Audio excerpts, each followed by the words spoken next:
Marcus Garvey got arrested. Mm-hmm. And he was being held in Atlanta prison. Okay, Atlanta. Right. There's an article in the Chicago Defender from November 19th, 1927. Okay. Where there's a little article, nothing big, but it's a little article talking about Noble Drew Ali returning to Chicago after his visit in the South. Right, and I can only imagine that wouldn't even be no full print. That wouldn't even be no headliner. Well, you know, the good thing about it is that the brother who founded the Chicago Defender had close relations to the Noble Drew Ali. Oh wow! So a lot of the articles in Chicago at the time, if the Moors didn't cover it in their paper, the Chicago Defender covered it. Oh, okay. Because it was an Asiatic paper. Cool. Right. Mm-hmm. So and the article is just to use as a public record, because what also is online that you'll find is that there's a postcard. Mm-hmm. There's a postcard that Noble Drew Ali wrote to his wife Pearl Ali when he went to visit Marcus Garvey. Okay. You know, okay. But people like to say that the postcard is a fabrication from the Moors to try to, you know, tie Marcus Garvey, the UNIA black whatever, to the Moors in order for Moors to gain credibility or whatever like that. Mm-hmm. No, we have that credibility from birth, from jump. Right, exactly. Right, it's not something that we have to gain. Matter of fact, if you check the records, Noble Drew Ali started his organization before Marcus Garvey did. Right. Now, how does FBI? Go ahead. The FBI papers will tell you that there was millions of people in the Moorish movement, or in the Moorish Science Temple to be specific. Right. During the time of Noble Drew Ali and Marcus Garvey doing their quote unquote missionary work amongst the Asiatic people. Right. Now, pardon the interjection on. Now, how does the Chicago Defender story with the Prophet? I've heard the Prophet even went to visit Marcus Garvey in there, like you say, and the crash of 1929, 1930, 1931, 2 and 3. Well, what we have now, after the visit to, you know, if we use this, if we create this timeline, right? Let's say a 4-year timeline, right? So 1927, Garvey goes to prison, right? Yep, I'm writing that down now. Now he's visited by Noble Drew Ali, right? Right. In 1927. Correct. Right. And then Marcus Garvey gets released from prison. Right. Correct. But at the same time, when he was released, he was deported immediately. Right. Okay. Now, the Garveyites are going to push the whole concept of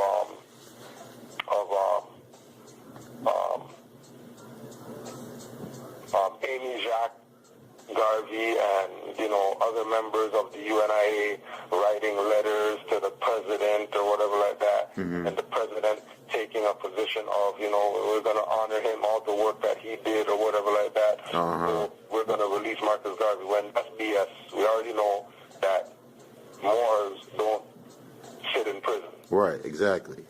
I mean, when Moors get kidnapped or whatever like that, they hold them for a couple weeks, you know, some months or whatever like that, and then one morning, 3 o'clock, they let that guy out the back door. All his charges are expunged. Right. All his whatever is dissolved, and he go back to living his life now as a Moor. There you go. But he proved to the jurisdiction called the corporate court that he is really who he says he is. Because, you know, when they pull them up for court dates or whatever, they're not taking no deals, they're not taking pleas or anything like that. They're on their square, regardless of what these inquisition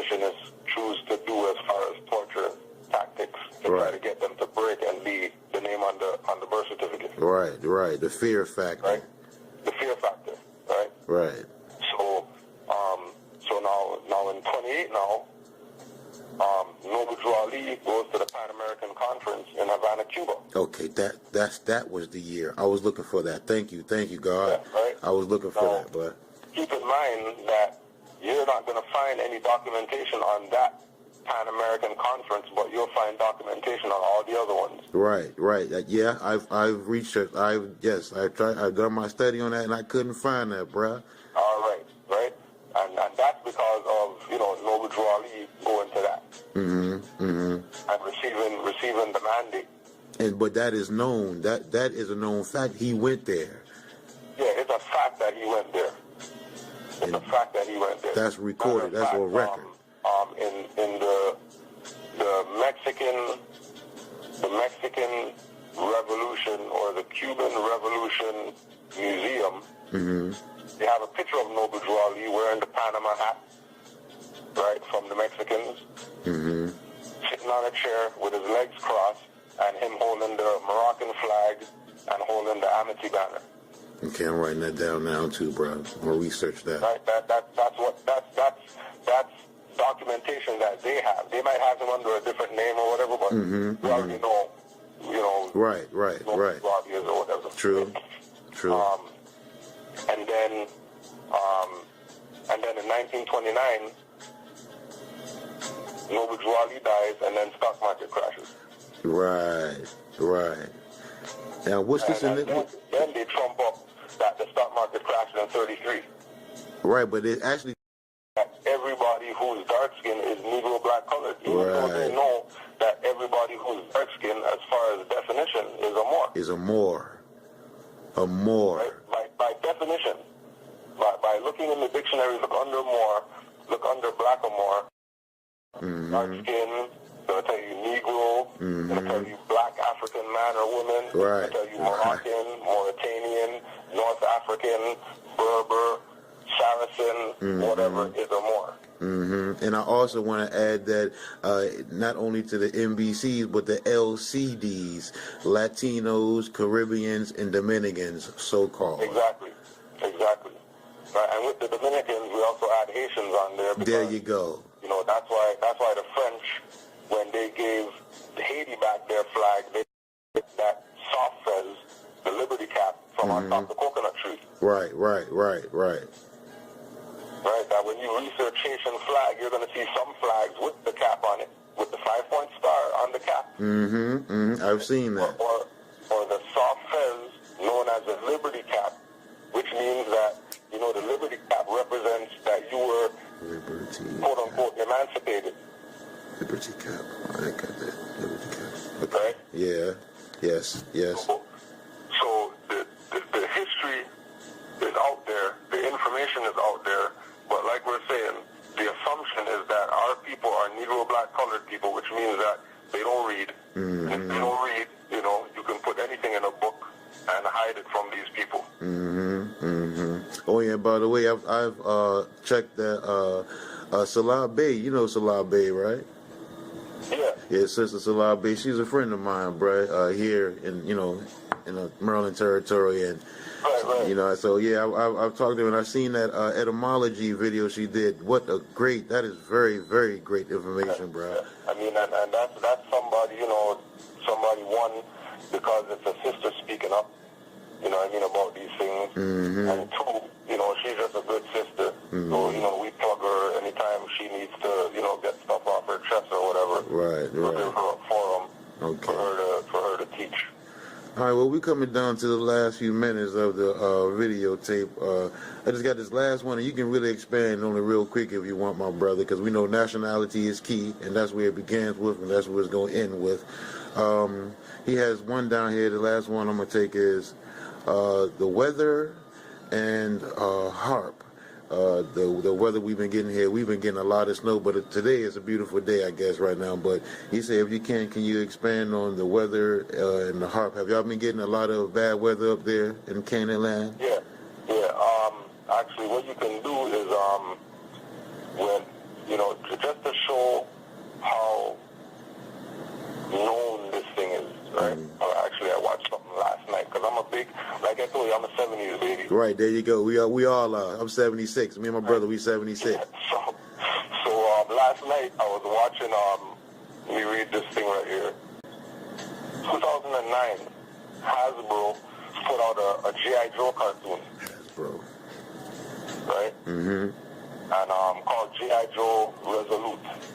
G.I. Joe Resolute. Right? Okay. So in this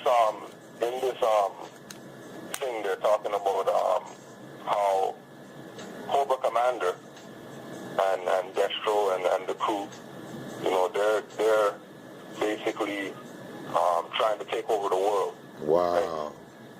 But what they did is that they took control of the High Frequency Active Oral Research Program, HARP. Right. Controlling this thing. Right? It's telling us, man, right in your face. It's right in your face, man. And like I said, I watched this thing last night. This wasn't something that we planned or nothing like that. Right. But just to show you how real it is, and it appear, you know, in a cartoon or whatever like that. Right. It's a real thing that Cobra used the thing, you know, had what they did is that they put up these satellites all over the world, right? They took over all the underground bases all over the world. Right, the domes. Shot up these satellites, and then they used the HARP to control the satellites. Wow. They didn't use to control the weather. They used the HARP to control all these satellites that they launched into space or whatever. Right. In order to be able to use the satellites forces as to create one beam to basically destroy anywhere that went against them or whatever. Wow. So the first place that they destroyed was Russia. You know, 10 million people, you know, one light beam or whatever like that, murdered everybody, and that was their you know, warning. These guys got 24 hours to give the world to Cobra, or we're going to do that to every nation on the planet. Wow, and they would Russia first. Right? Wow, because I've done some studies on Russia, and Moors are we coming down to like 1 minute. I don't want to just cut off on you. One thing too, just to quickly sure. Remember that G.I. Joe is the Inquisitionist. Right. Cobra's really the freedom fighter. Right, exactly. The guise of terrorism or whatever like that. Right. So they try to make it flip-flop. Yeah, don't get that tied with, you know, ISIS and whatever like exactly. that. And those guys are freedom fighters. Those guys are fake Arabs or whatever created by CIA in order to have these wars against Islam because they know that the Moors are waking up. And that's been these 100 years wars. You know what I'm saying? The Muslim and the Christians, so-called, and they want to always. Yeah, we want to get you. We have to do this again, brother. All honors be to you, brother. All honors be to Prophet Noble Drew Ali, first of all, and all honors be to you, brother. Thank you for this time. I really appreciate you. We have to do this again. We have to do this more, brother. I love you. I love you, my brother. Peace and love, Mark. All right, later, brother. I'll call you later. Text the papers to the my phone I gave you this morning, so I can start them papers to you, bro. All right, peace and love. Peace and love, Mark. And that was Grand Sheik from out of Canaan land. Kudjo Adwo. I call him Joel, my brother, for life. All right, and that's going to wrap it up for this segment and episode of Partner Interjection. Like I say, this has been a special presentation. I am your host, Supreme L, for March 22nd, 2015. Like I say, don't believe me, go check it out for yourself, and you'll be amazed at the jewels you'll find on your treasure hunt. I love you, Moors. Got to get out of here. Got to wrap it up and get ready for the next show. Islam, love, and peace forevermore.